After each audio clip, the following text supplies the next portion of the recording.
Today we're tackling the 5 love languages, but not for romance, but for bromance. Because let's be real, bro love is real love.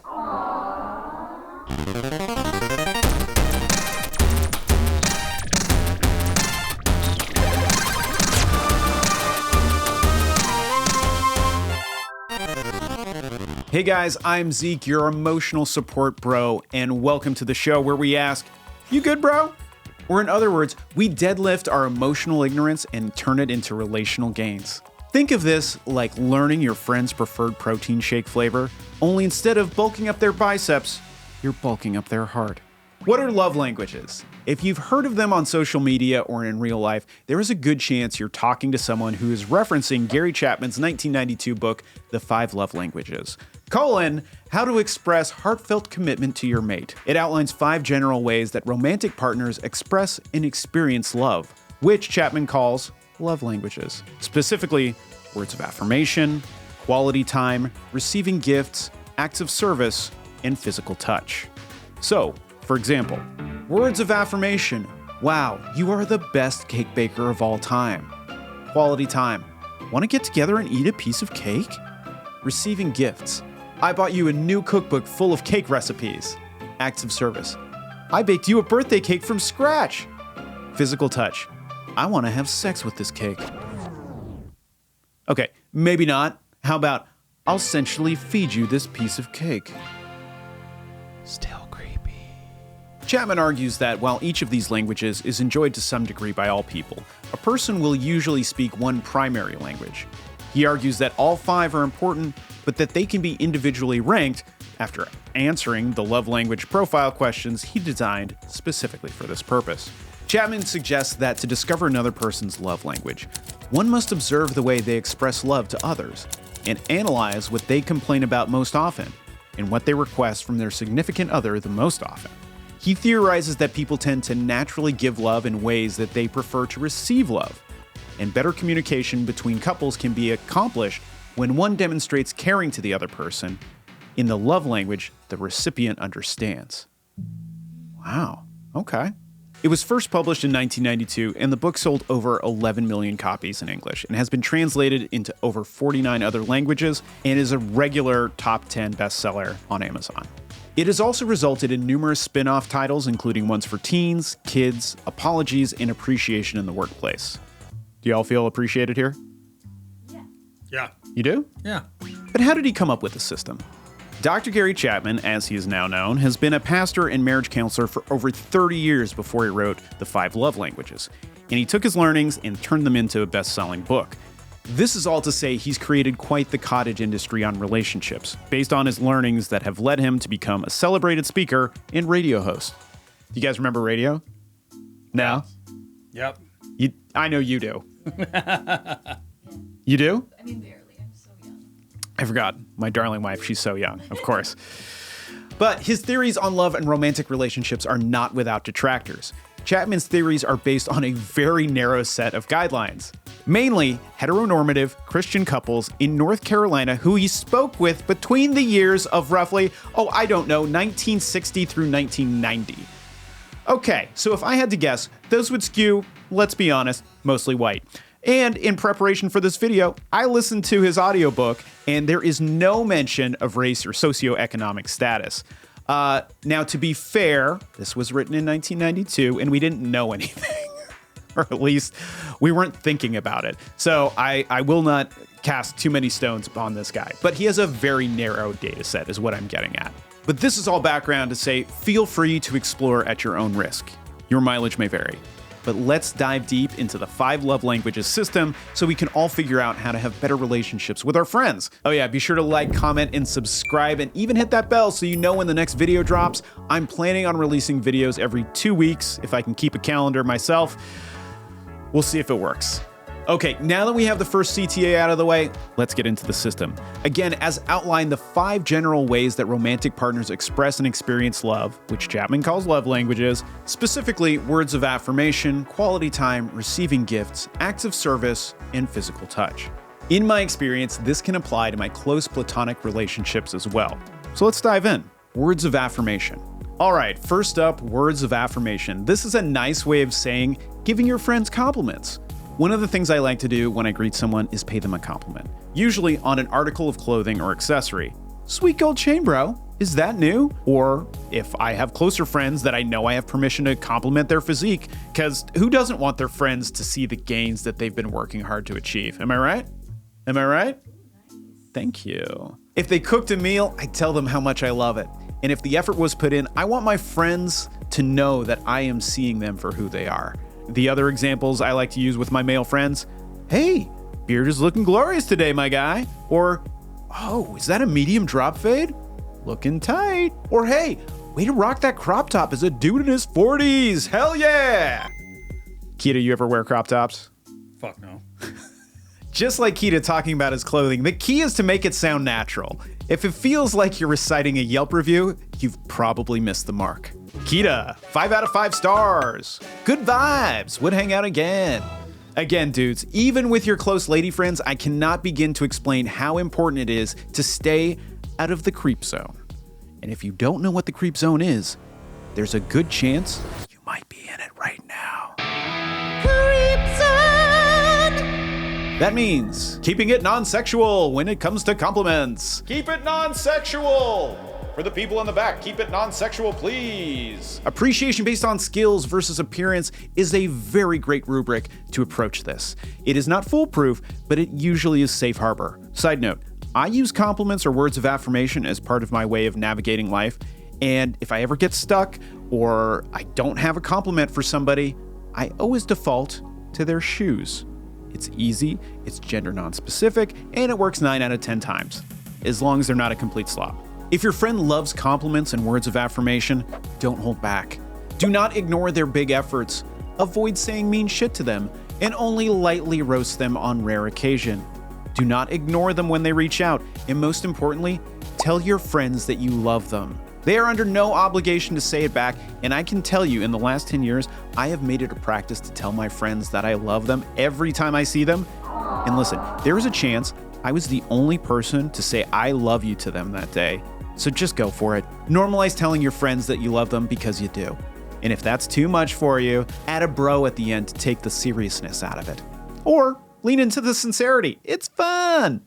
Next, acts of service. The acts of service love language means showing love through actions, essentially doing thoughtful things for your friends that make their life easier or more enjoyable, like running errands, cooking meals, helping them with chores, essentially where actions speak louder than words. Was it Aristotle who said faith without works is dead? Somebody? Sounds right. Yeah. I don't know. Or is that some 12-step stuff? Kita, do we know? Dr. Bill. Dr. Bill, baby. That's right. I equate this to showing up for people. And whether it's saying yes to helping someone move a couch or get coffee with them, or sometimes it's just as basic as showing up on time to a place where you have both agreed. Sometimes picking up food or even picking out a place to eat at an equidistant part of town is an absolute act of service, okay? Other times, just showing up with tacos is enough to say I love you. Side note, if you show up to my house with Mexican food, I know that you love me. It doesn't take much, really. Now, it can also be Italian food, Chinese, Japanese, or maybe even Indian. Just for the love of God, it can't be Thai food, because that way I know you are trying to murder me. Life-threatening peanut allergy here. I keep an EpiPen nearby. Kita, have you ever used an EpiPen? Only for fun. Oh, nice. But seriously, all my close friends know how to use an EpiPen and know to stab me in the leg, not the heart. Seriously, one of my close friends loves to host people at her house and cook for them, and because I know that this is how she shows and receives love, I make it a priority to show up for our monthly family dinners. For me, acts of service are a little lower on the list, but I know that's not the case for a lot of my other friends. Maybe it's the 12-step program in me, but I try to show up for people when things are rough.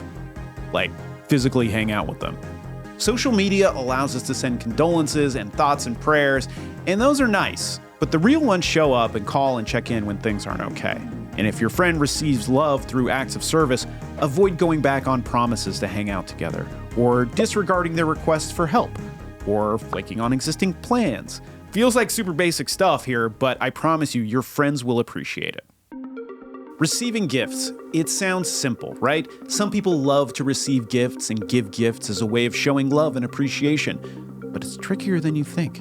This is not about spending lavish amounts of cash and bribing somebody into liking you. This is all about thoughtfulness. Did you notice Tony's shaker cup broke last week? Get him a new one. Boom! Friendship leveled up. Now, they also have a physical item of your friendship that they just might use on a daily basis. A little token of your affection, if you will. Just choose your gifts with care, even if you mostly just lightly roast each other.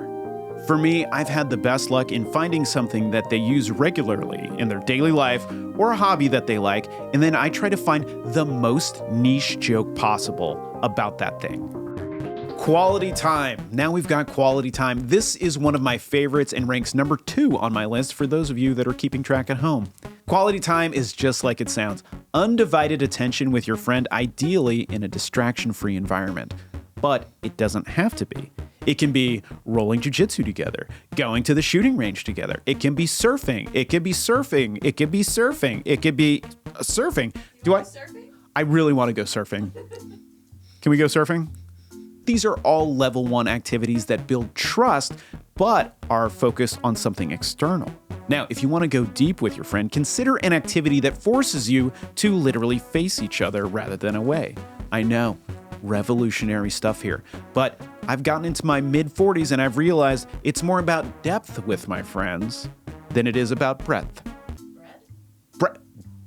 Breadth.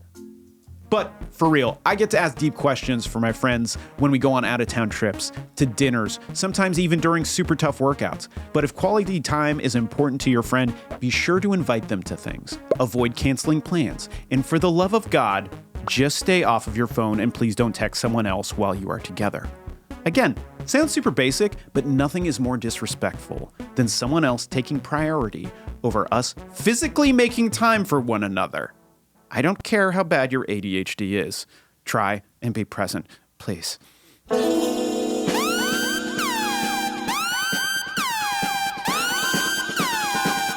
Physical touch! Yes, physical touch, even among friends. These are the dudes who thrive on high five, fist bumps, and even that one awkward bro hug where you slap each other on the back way too hard like you're trying to start an engine. This one is number 1 for me in my romantic life and is near the top of my list for my platonic friendships as well. This is a great example of knowing how your love language differs from your friends. I'm very touchy with my friends in my life. Maybe it's my Brazilian cultural heritage, or maybe it's just how I grew up, but that doesn't mean it's for everyone.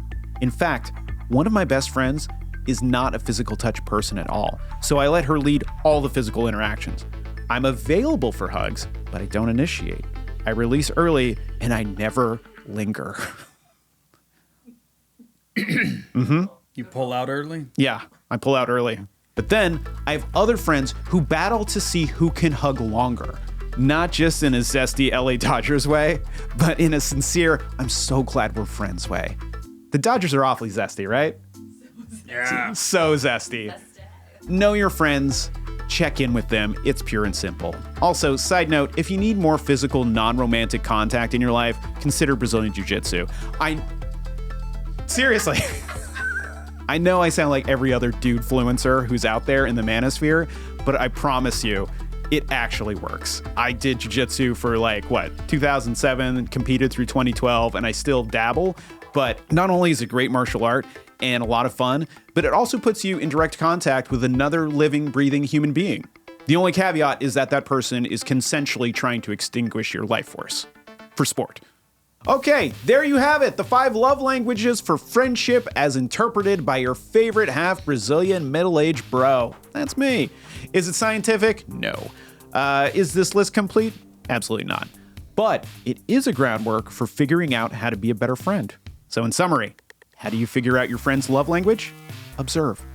What do they do for you? If they're always the one to give you snacks, guess what? They're a gifty guy. They won't stop telling you how awesome you are. Their love language is probably words of affirmation. If you suck at observations or are just pressed for time, just ask them. Like this, hey man, do you feel more appreciated when I say nice things? When we hang out or bring you snacks? It's not rocket science. It's friendship maintenance, my friend. Here's your challenge for the week. Crack the love language code of at least one friend. Just one. Start small. If you're wrong, hey, free tacos for them. But if you're right, you just got yourself some bonus friendship points. Either way, you win and you probably got tacos. And if you're really committed to this challenge, drop their love language in the comments. Who knows, maybe Tony is watching this video right now and he'll do the same. All right, that's it for today's episode. Remember, your friends are like plants. Water them with the right kind of love and they'll grow. Emotionally. As always, smash that like button, subscribe, and ding that bell. And hey, maybe even share this episode as a conversation starter with one of your friends. I'm Zeke, and be sure to keep flexing those feelings.